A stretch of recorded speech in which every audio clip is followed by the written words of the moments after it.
আজকে তোমাদের detox water করে দেখাবো। চলো দেখাবো।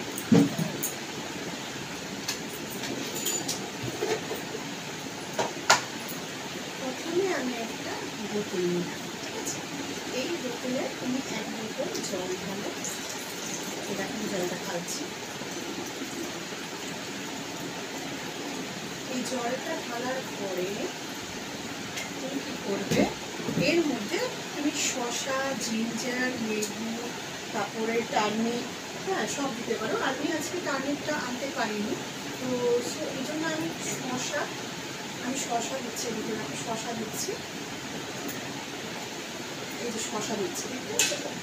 এই শসা দিলে তারপরে তুমি দাও লেবু,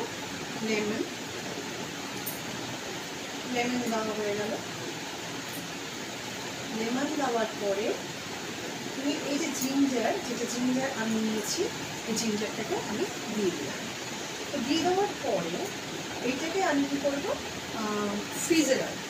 কারণ যেহেতু এখন গরম, এই গরমে এটাকে বাইরে রেখে খাওয়া মানে এটা একদম স্মেল দিতে পারে, তাই জন্য এটাকে তুমি ফ্রিজে 2 ঘন্টা 3 ঘন্টা রেখে তারপর তুমি সেটাকে খেতে পারো। চলো দেখো।